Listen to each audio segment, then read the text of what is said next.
TBRI. TBRI. TBRI. TBRI. TBRI. TBRI. TBRI. TOVD. TBRI. TBRI. TBRI. Intervención relacional basada en la confianza.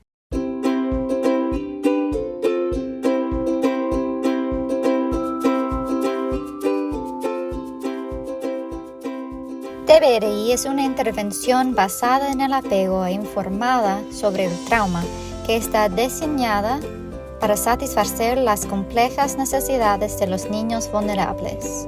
TBRI utiliza principios de empoderamiento para abordar las necesidades físicas, principios de conexión para las necesidades de apego y principios de corrección para desarmar los comportamientos basados en el miedo. Mientras que TBRI está basado en años de apego, procesamiento sensorial e investigación en neurociencia, el corazón de TBRI es la conexión.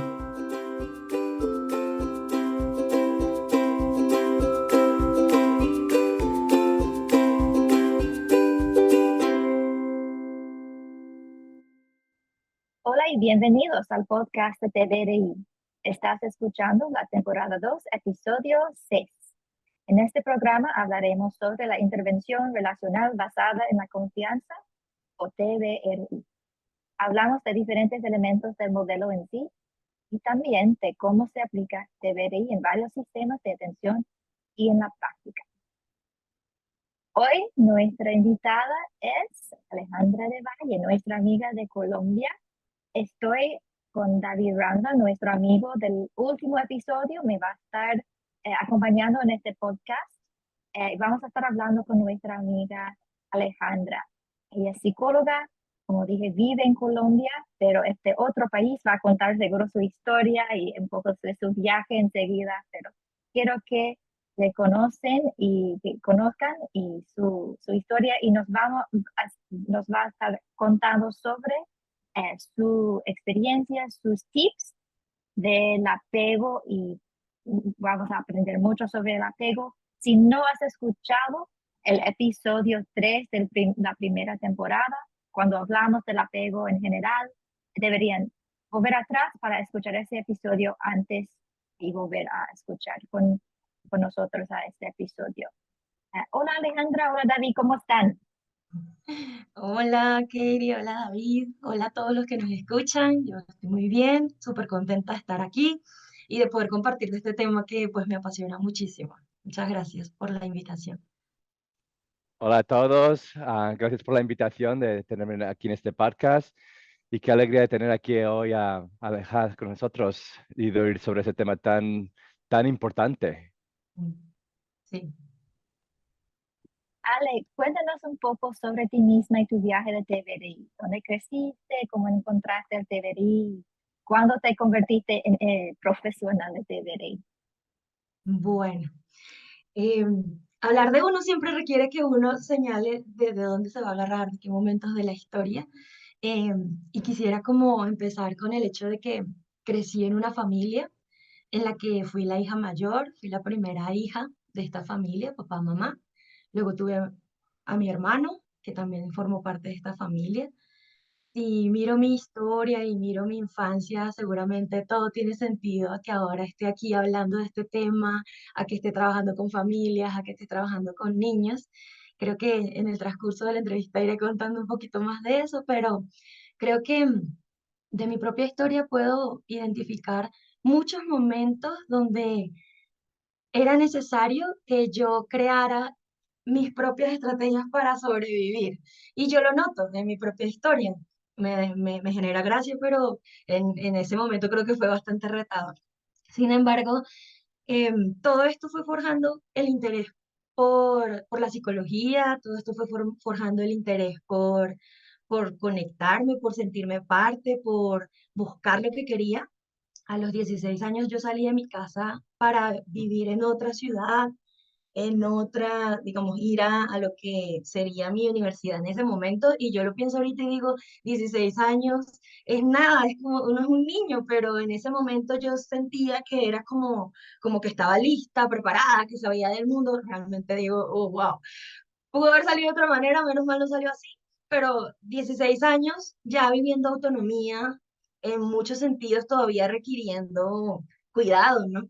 Entonces, ahí empecé a estudiar psicología, mi carrera pues la amo, la adoro, me dedico a ello por eso. Y, y digamos que ya después de haber trabajado, de haberme involucrado con la psicología, que me dijeron, y ahí fue donde me dijeron, muy bonito que usted quiere ayudar a los demás, pero vaya y revise usted también su propia historia, y de ahí en adelante también fue como un espacio donde yo dije, ok, tengo que revisar mi historia, y empecé a hacer procesos terapéuticos, diferentes procesos terapéuticos he hecho, con diferentes formaciones, por decirlo así. Eh, y cuando ya comencé a trabajar, a confrontarme con la realidad, digamos, del quehacer, se me fue presentando la oportunidad de trabajar con niños. Yo nunca pensé que iba a trabajar con niños, pero esa fue como la apertura que hubo. Empecé a trabajar con niños y cuando empecé a trabajar con niños dije, ok, aquí hay que saber también cómo trabajar con las familias. Hay que aprender a trabajar con las familias porque si no trabajo con las familias, puedo hacer mucho trabajo con el niño, pero esto no se va a mover. Y ahí pues decidí venirme a Colombia, a hacer una maestría aquí en Colombia. La hice, me establecí aquí en Colombia y bueno, en este momento estoy viviendo acá. Se me dio la oportunidad de seguir trabajando con infancia, con restablecimiento de derechos, con procesos donde los niños se veían vulnerados y bueno, ahí fue donde conocí TVRI. Ahí apareció TVRI en mi vida, gracias a Dios, debo decir, porque yo había hecho un proceso quizá muy teórico, pero TVRI me invitó a hacer un proceso mucho más práctico, más aterrizado con lo que yo estaba viviendo, observando, con las interacciones. La formación de la clínica y quizá la formación de muchos profesionales se ve muy ligada a teoría, esto es lo que debes hacer, así te debes parar, pero cuando uno está frente a una persona, solo son dos personas con miedos, con ideas, con mundos, sí, y ahí es donde pasan cosas diferentes que no, donde la teoría a veces no es tan sencillo, ¿no? Y pues TVRI me pareció muy bonito en el principio cuando lo conocí porque era muy claro en sus principios. Te decía qué debes mirar, qué debes atender, cómo lo debes hacer y estaba organizado de una manera muy, muy práctica y muy sencilla que me parecía que englobaba muchas cosas sobre todo de las experiencias de violencia. Entonces, bueno, ese ha sido, digamos, como que mi recorrido. En este momento, pues me dedico a la psicoterapia y sí, trabajo con violencia en general, con el impacto de la violencia, que en el otro ladito es el amor para mí. En el otro ladito se traduce al amor. Wow, gracias por compartir esto. Sí, el tema de teoría es tan práctico para nosotros que estamos muchas veces pensando en las cosas muy académicas o la parte muy Sí, clínica, como dijiste, pero es muy aterrizado. Sí. total. Em, bueno, tenemos, como dije, un podcast sobre qué es el apego y por qué es importante, ¿verdad? Y hoy te queremos preguntar sobre los estilos de apego. Estamos muy interesados como un grupo de saber cuáles son nuestros estilos de apego, por qué soy así, por qué actúo como actúo en relaciones con otras personas, ¿verdad? Entonces, nos gustaría saber cómo son los estilos de apego, cuáles son sus nombres en la infancia y sus nombres cuando somos adultos. Bueno, yo quiero invitar a todos los que nos están escuchando a que en este momento, antes de hablar de teoría, sintamos, ¿no? Sintamos y nos conectemos con lo que vamos a hablar. Y, y me gustaría que ustedes mismos, que todos los que están escuchando en este momento, se imaginaran que vuelven a un cuerpito de bebé. Que vuelven a un cuerpito de bebé, siéntanse como en un cuerpito de bebé, ubicados en una cunita, mirando hacia arriba, en un espacio oscuro, en un cuarto o en un lugar oscuro. Y, y comienzan a sentir que tienen, así sea un dolorcito de estómago, o hace calorcito, o se escucha un ruido. Y cuando sentimos eso en un cuerpito tan chiquito donde reconocemos que no tenemos nada que hacer sino solamente pedir ayuda, lo que hacemos es usar nuestra voz, lloramos. Lloramos y lloramos esperando que venga alguien. Lloramos, lloramos, lloro más y de repente escucho un ruido y viene alguien y empiezo a reaccionar con ese alguien y ese alguien me toma y digo, wow, qué suerte, ya pasó el peligro, aquí está alguien, aquí vino alguien para mí y esa persona me abraza, me revisa, me atiende, me deja otra vez en mi cunita y yo quedo tranquilo. Y al cabo de un rato siento un ardorcito atrás en la colita y yo no me puedo mover, yo no puedo hacer nada con eso. Vuelvo y lloro, lloro, lloro más, lloro otra vez más, me acelero más, no viene nadie, "Ey, ¿qué pasó? Aquí te necesito". Y, y quizá me duele la cabeza ya, y quizá ya veo que nadie viene y dejo de llorar, y quizá me duermo con dolor de cabeza. Y esta es la experiencia, o sea, cuando nos colocamos en esa experiencia de saber que no queda de parte de nosotros resolver algo, sino que queda de parte de un adulto, porque eso es lo que pasa en la infancia, queda de parte de un adulto. Cuando hablamos de apego, a lo que nos vamos a referir es qué tuvo o cuál fue la decisión que toma ese niño, que digamos que decisión lo pongo entre comillas porque no es algo consciente, sino más bien es una respuesta a esa interacción en la que donde yo necesito de alguien, ese alguien viene, no viene, viene a veces no viene, pero definitivamente es una situación tan angustiante en la que yo necesito tomar acción. Eso es lo que me está diciendo la experiencia. O sea, aquí no va a depender solamente de quién está allá, sino que también parece que hay algo que me toca resolver a mí. Y en esa experiencia de angustia, yo lo he entendido así, es como si el bebé tomara una decisión. Y la decisión puede ser, yo la relaciono mucho con las respuestas, digamos, automáticas del sistema nervioso, o lloro más y lucho para hacerme ver, activo esa energía que está pasando dentro de mí para hacer algo, ¿sí?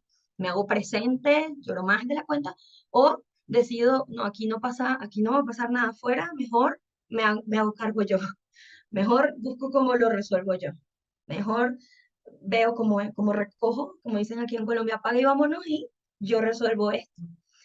Y como es una decisión que es inconsciente, que está más relacionada con la supervivencia, luego eso se vuelve un patrón que, es, que me dice, si el mundo es así, responde conmigo así, entonces yo voy a pararme de esta manera y, y llega un punto en el que es inconsciente, o sea, ya no logras de verdad entender que ahora el mundo sí está o que ahora cuando lloras sí viene alguien, sino que te mantienes de alguna manera repitiendo el pasado en el presente y eso es lo que llega a ocurrir ya en la adultez.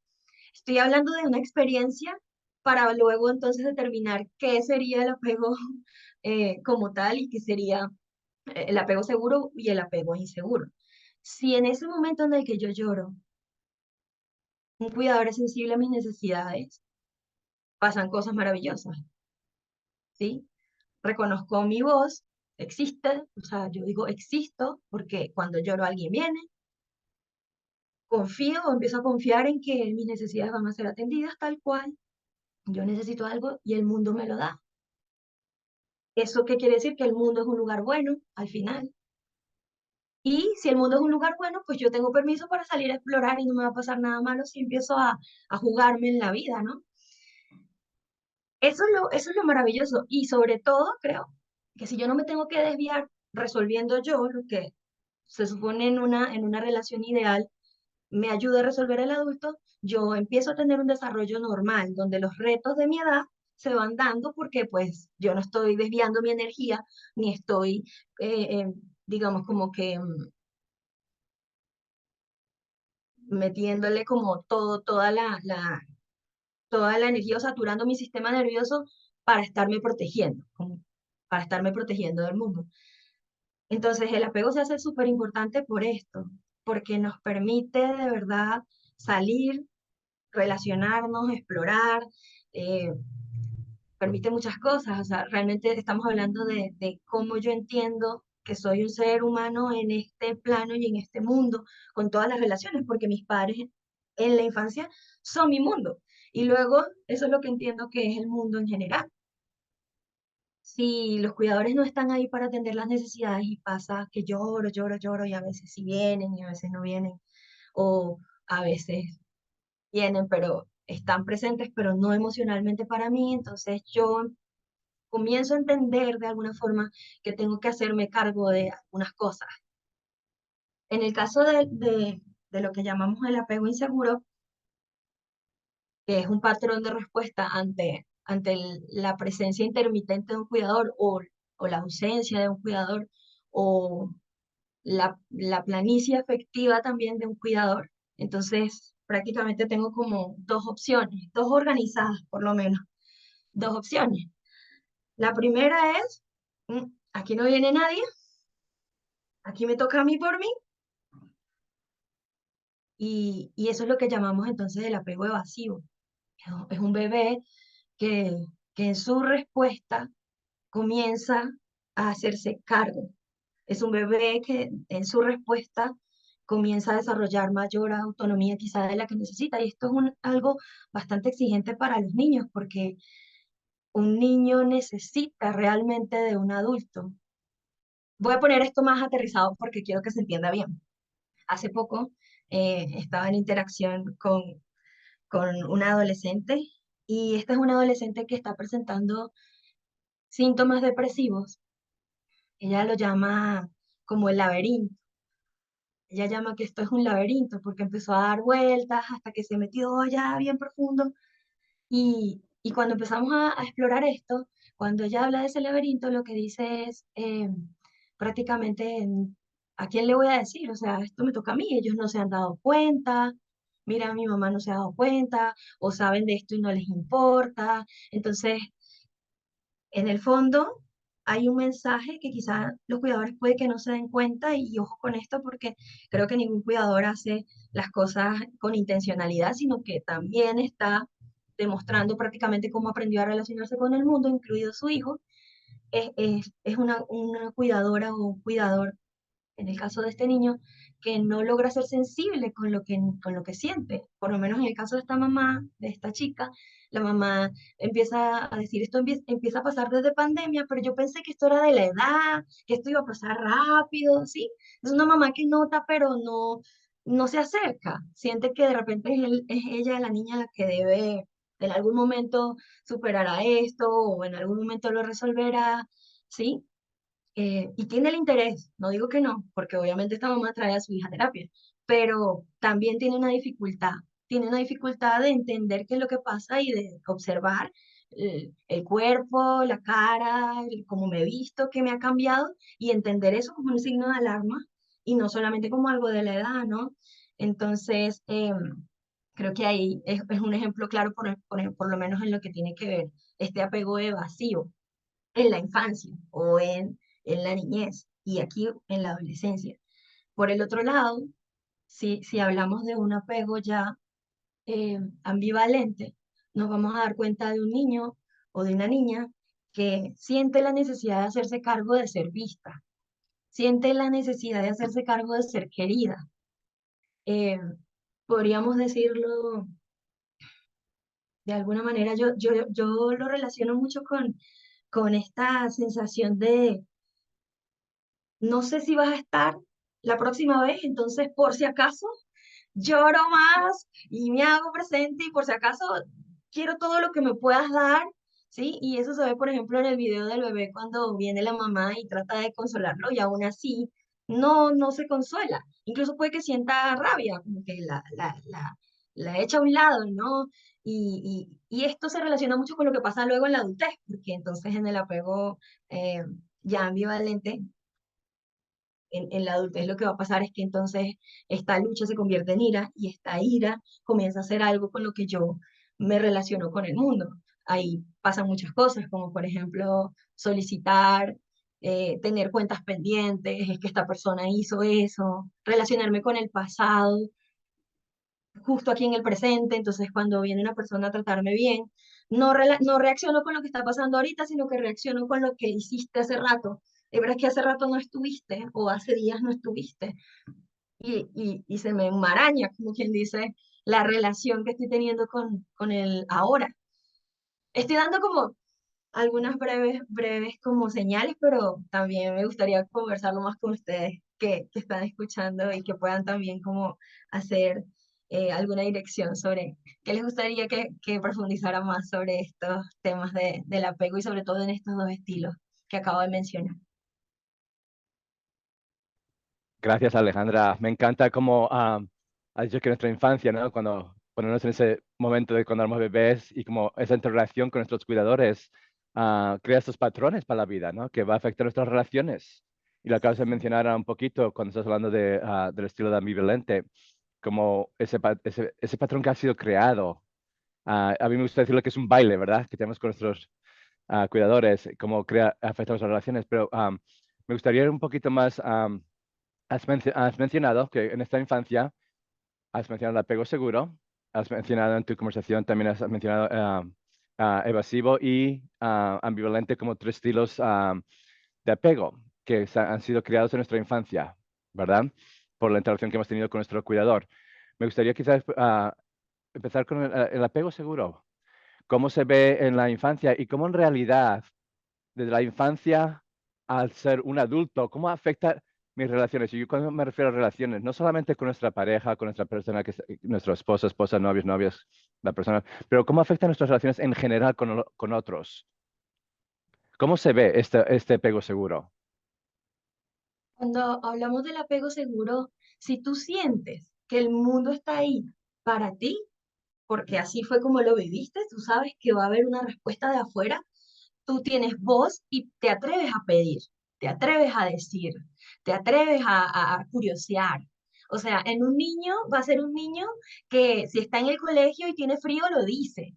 Que si un compañero le pegó o pasó algo amenazante, él sabe que eso no está bien, él lo entiende, porque esa no es la relación que está esperando del mundo, ¿no? Entonces, es un niño que tiene la capacidad de hablar, de preguntar, que va a decir cosas, incluso puede pasar como impertinente, como quien dice, ¿no? Que esos que los niños dicen la verdad y se les sale, y entonces, pero mi mamá dijo que, ¿sí? Entonces es ese niño que puede hacer esto, pero sobre todo es un niño que levanta la mano en clase. Podríamos verlo de esta manera. No quiere decir que esto va a ser un niño perfecto, porque eso no quiere decir eso, porque siempre vamos a tener retos, la vida en general en la vida en general los hay. Yo como niño seguro puedo sentir miedo, como niño seguro puedo sentir confusión, como niño seguro puedo sentir eh, muchas cosas, pero yo voy a confiar, o sea, ante los retos, yo no voy a sentir que necesito resolverlo yo, voy a buscar a un cuidador porque entiendo que esa es la relación que me protege. ¿Sí? Si estoy en el parque, por ejemplo, soy capaz, yo siempre hablo de esta escena porque es que es típica, o sea, el niño que está en el parque y va subiéndose en el rodadero y mira a la mamá con complicidad y ve si es permitido o no, la mamá le manda una señal de él o le manda una señal de, ok, dale, yo te cuido. Y si esa es la señal, el niño sigue subiendo el rodadero, así sea la primera vez que lo hace, porque tiene un permiso de la mamá. Sigue subiendo y tiene la intención de lanzarse, pero lo hace porque sabe que mamá está ahí y lo está mirando y lo hace y se lanza y lo celebran los dos. Si el niño es seguro, tiene la capacidad de hacer esto y va monitoreando. No es que va y se monta en el rodadero solo y se tira solo, no. Él está esperando que mamá también lo vea, él está esperando que mamá le aplauda cuando caiga, él está esperando que mamá le ayude si lo necesita, ¿sí? Y más o menos es la interacción. Por eso tú decías un baile, sí es un baile. Yo estoy esperando que alguien esté ahí.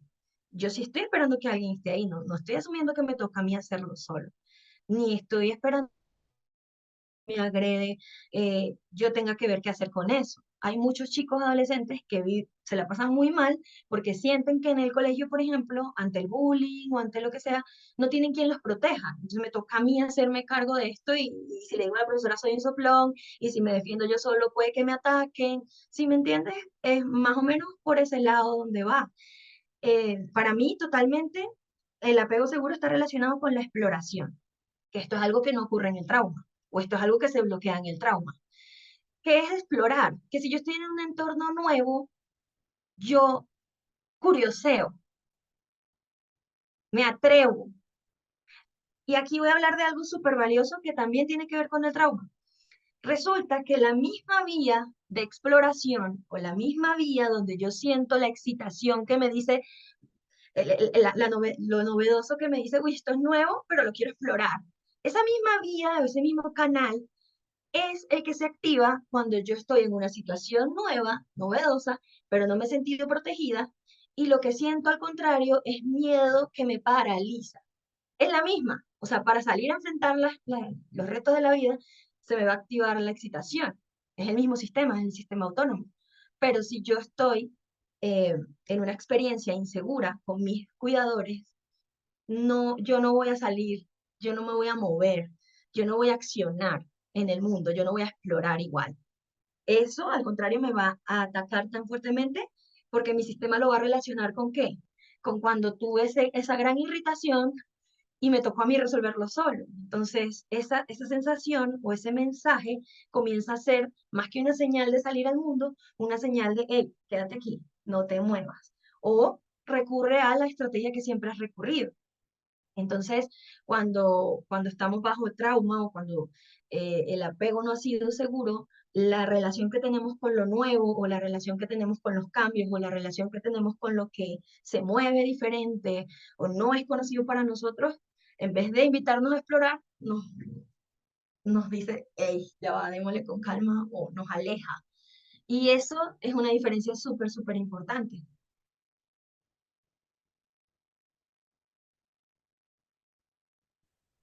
Gracias. Sí, me encanta verlo de esa lente de exploración, la habilidad de jugar. Si vemos Sí, eso, significa sí. que es seguro. Ahora que lo mencionas con la habilidad de jugar, eh, pues obviamente voy a tener más capacidad de equivocarme. O sea, el error para mí no va a ser Mm, un, mm, algo que me haga sentir avergonzado o algo que me haga sentir que no sé, que estoy haciéndolo mal o algo que me genere miedo o mm. algo que me genere eh, me defina o algo que yo entienda que me defina. No, no, yo no me identifico con esas cosas, porque sé que esto es parte de mi aprendizaje, esto es parte de ir en la vida, ¿no? Entonces también la relación con el error es totalmente diferente en un adulto o en un niño que tiene un apego seguro a un niño o un adulto que tiene un apego inseguro. Qué interesante. Nunca he pensado en el apego así en relación a los errores. Muy interesante. Bueno, en contrario, ¿cómo aparecen los estilos, los otros estilos?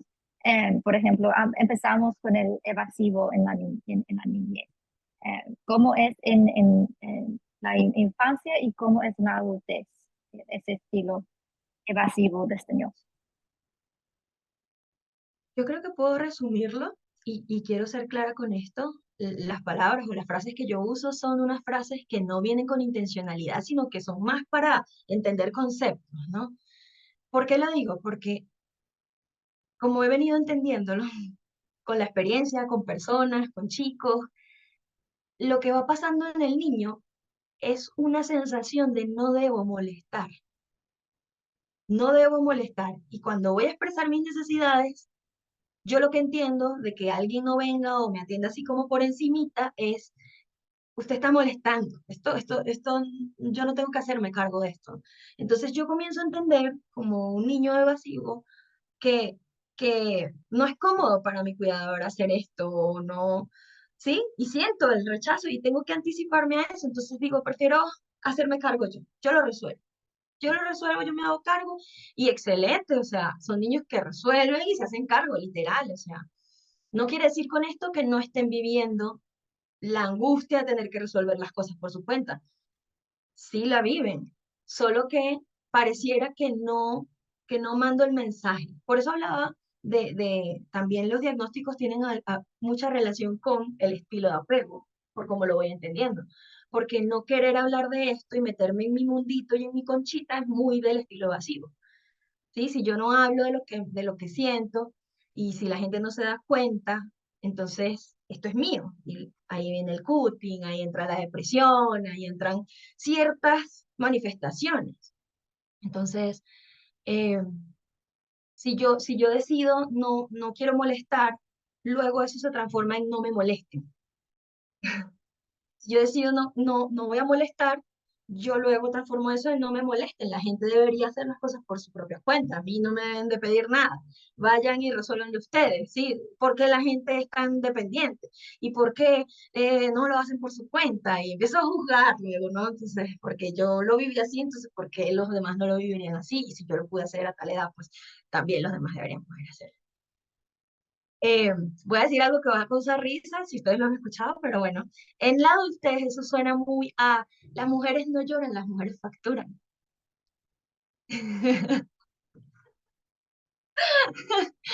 ¿Y de qué trata esto? Eso trata de esto que duele, no, o sea, ¿para qué me hago cargo de eso? O sea, y lo que ocurre es que empezamos a separarnos de nuestra vulnerabilidad. Empezamos a separarnos de eso que se siente incómodo, empezamos a callar eso que se siente incómodo.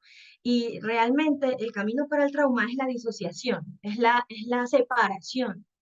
Y como yo estoy entendiendo del mundo que tengo que hacerme cargo, que tengo que lidiar con esto, en ese mecanismo de defensa se me olvida qué función cumple mi cuerpo y qué mensajes me envía, ¿sí?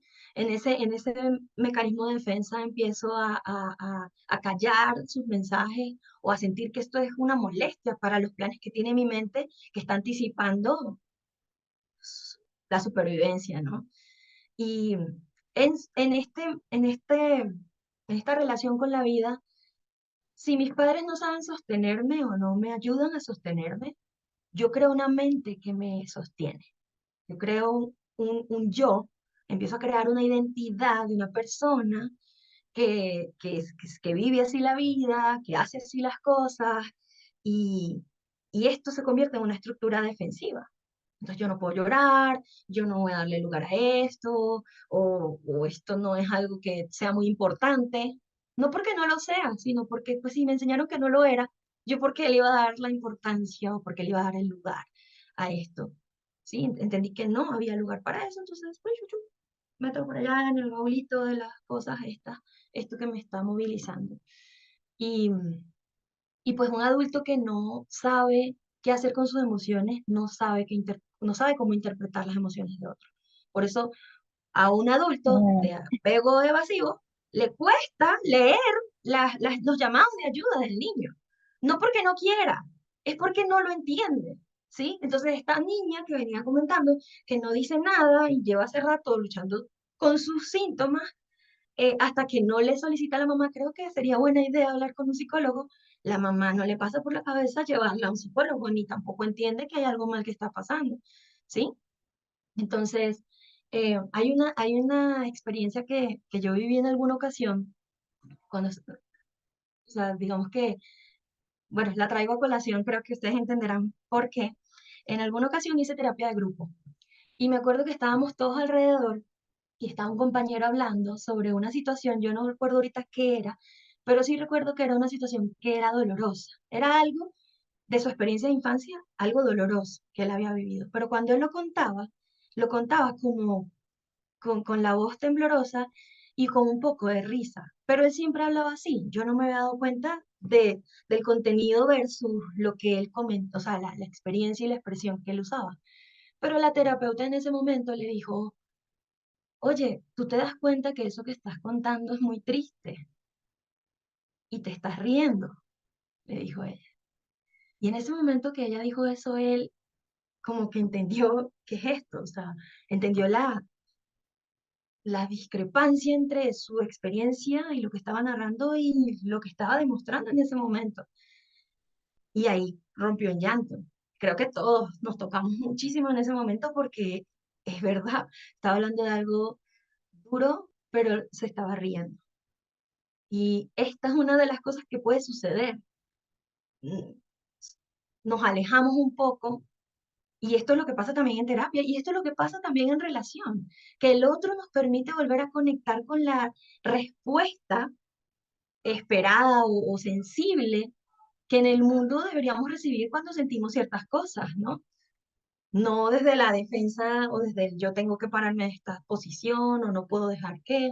Eso pasaría si estuviéramos en la infancia con ese cuidador primario, pero también tenemos la suerte de haber construido otras relaciones en la adultez que nos permiten volver a conectar con eso bueno, que hemos dejado de lado o de lo cual nos hemos alejado.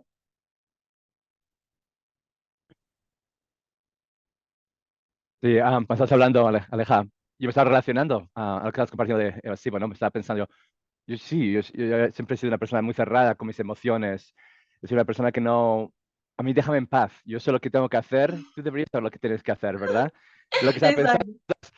lo que estabas lo que está yendo por mi mente y quizás algunas personas se pueden relacionar mientras están escuchando, compartiendo estos estilos que decimos inseguros en ese momento. Y lo primero que estoy pensando yo ahora, oh, soy una persona insegura. Si soy así, ¿verdad? Pues si no quiero compartir mis emociones, si no quiero, ah, si yo lo sé hacerlo, ¿por qué no saben los demás hacerlo? Ah, mantén tus propias cosas, no las traigas a mí, ¿verdad? Yo prefiero estar solo, prefiero, que es como yo era antes, ¿no? Es lo que yo, sobre todo cuando escuché esto por primera vez, a mí me afectó muchísimo en ese sentimiento. Y antes de continuar, de hablar del siguiente apego inseguro, antes de hablar de ser ambivalente, quizás si puedes compartir con nosotros brevemente, ¿es todo esto malo? Si ahora estoy pensando, oh, soy así, soy inseguro, ¿eso es malo? ¿No soy buena persona? ¿Sabes lo que quiero decir? Porque yo pensé eso, que no era buena Ajá. persona, soy inseguro, hoy qué malo voy a hacer, qué malo soy, no debería ser así. Quizás esas personas estén pensando eso ahora. Y antes de continuar, me gustaría que quizás puedes mencionar, ¿es todo malo? Qué buena pregunta, qué hermosa pregunta, porque la verdad, el proceso de sanación o el proceso de autoobservación, lo menos que requiere es que tú hagas un juicio, lo menos que requiere es que tú hagas un juicio de ti mismo. Se requiere, y creo que es interesante señalarlo, se requiere es empezar a entender si esto es mi elección o esto está siendo una reacción. Porque mucho de lo que vamos a ver es que son más reacciones o son cosas que nunca me cuestioné, nunca me pregunté, nunca las vi. Ahora me están diciendo que esta forma en la que yo soy es algo que no está bien para el niño y me siento culpable, ¿no? Lo que no nos gusta ver nos da culpa, nos genera culpa, sobre todo por la relación que hemos tenido. Entonces, si empiezo a ver esto de mí, puedo fácilmente creer que es que hay algo mal en mí. Y no se trata de eso. Se trata de poder quizá darnos cuenta de que esta experiencia en la que nos vinculamos con un otro y nos damos cuenta de cosas de nosotros es una experiencia para crecer. Es una experiencia de desarrollo no solo para el niño, sino también para mí, porque me está mostrando cosas que de otra manera no podría ver. Entonces, en muchas ocasiones los adultos creen que es que tienen solamente que dar, y esto es algo que quería compartir desde el corazón. Creemos que es que tenemos que estar para dar, pero también tenemos que aprender a recibir. Y recibir en ocasiones tiene que ver con el hecho de qué pasa cuando yo entonces decido darle un sí a un niño. ¿Qué pasa cuando un adulto comienza a decirle sí a un niño? Y cuando el adulto se atreve y ve esto y decide y dice, siento que hay una ganancia, no solamente por lo que le voy a dar al niño y lo que esto va a generar en el niño, sino siento que hay una ganancia para mí, porque en el apego evasivo lo que va a suceder es que yo me siento también separada de algunas personas con las que quisiera sentirme más bien unida, ¿sí? Y, y de alguna manera yo creo que con estos estilos defensivos podemos empezar a limitarnos en la experiencia de crecer. ¿De crecer en qué sentido? En que nos demos cuenta, si yo me preparo y me dispongo para darle al niño algo que me ha costado a mí, esto quiere decir que yo dentro de mí primero estoy creando eso, o sea, que está en mí, está aquí, porque no puedo dar algo que no está aquí. Está aquí, y si está aquí como experiencia interna, estoy tomando una decisión de no usar defensas. Estoy tomando la decisión de dejar caer las defensas. Por duro que parezca para mí, ¿no? Entonces, eh, puede parecer malo al principio darnos cuenta de qué es lo que hay, cómo estoy reaccionando, cómo estoy participando. Pero en gran sentido es más bien liberador. es más bien liberador, porque estabas teniéndote en una coracita, o sea, estabas teniéndote de alguna manera en un escudo, ¿sí? Y en este momento estás diciendo, bueno, voy a abrir esto a ver qué. Y, voy a abrir a ver esto qué. Y con la confianza de que va a haber algo mucho mejor cuando abras, ¿no? Porque la decisión del apego evasivo es como cerrar ahí, como poner un murito. Pero si pones un murito, nada entra y nada sale, ¿sí? Te proteges, pero también te alejas. Y cuando decides hacer así, y decir, primero, no puedes decidir nada si no ves. Entonces hay que ver. No te va a gustar. Obvio que no te va a gustar lo que ves. Es normal que no te guste. Pero si estos días escuché una frase de una autora súper linda que decía, si la autoobservación o el autoconocimiento no trajera cosas positivas, ¿quién querría hacerlo, no?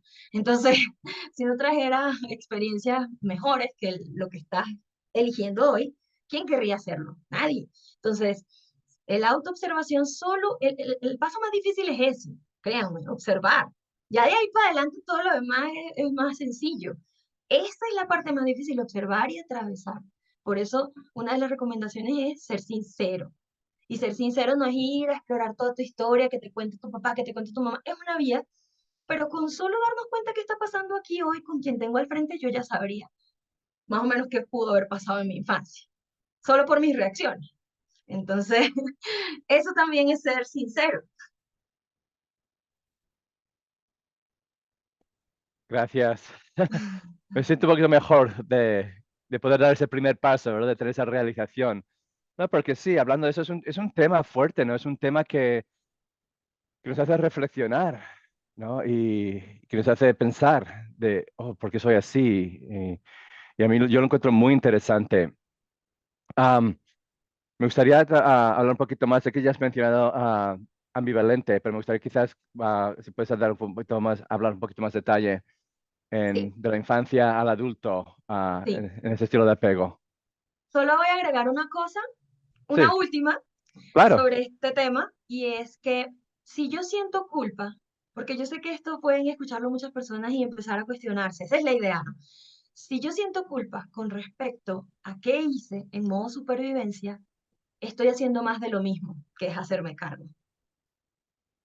No sé si se entiende esto. Sí, sí, sí. Si mi reacción es la culpa, yo estoy entendiendo que todavía era a mí a quien me tocaba hacerme cargo. Y las reacciones que yo tuve solo fueron respuesta también a un ambiente que, que de alguna forma yo no elegí, que yo no seleccioné que pasara así, yo no tuve que ver en eso, yo solamente respondí de alguna manera a eso. Y es importante entender esto, porque cuando somos niños nosotros no tenemos elección, estamos totalmente dependientes de la relación que tenemos con el adulto cuidador. Como adultos podemos decir, ¿por qué hice esto y por qué? Pero como niños no teníamos manera sino esa. Entonces, hoy pararme desde la culpa, mirarme en mi pasado, es de alguna manera asumir que todavía tenía que hacerme cargo yo. Entonces, ahí podemos abandonarlo, ¿no? Solo desde ese punto de vista podemos decir, lo máximo que puedo hacer es comprender con compasión, tener compasión por mí. A mí me pasó así, tener compasión sí, por mí y luego tener compasión por los demás. Pero primero sí. por mí. La única forma de seguir adelante, de sanar, es tener compasión en nuestros pequeños nosotros, ¿verdad? Nuestro. Exacto. eh, pero bueno, me gustaría tomar acá un descanso para dividir este episodio en dos partes. Entonces, hemos hablado del estilo evasivo, desdeñoso y el estilo seguro. La próxima vez pueden volver a escuchar sobre el estilo ambivalente, preocupado, y vamos a hablar más de el apego seguro adquirido. Pero gracias, Alejandra y David, Gracias. y vamos a hablar sobre esto más en el segundo episodio.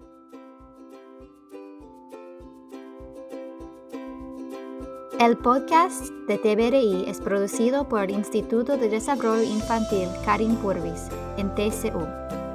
Para obtener más información sobre TVRI y los recursos mencionados en este episodio, visita la página de notas de este podcast.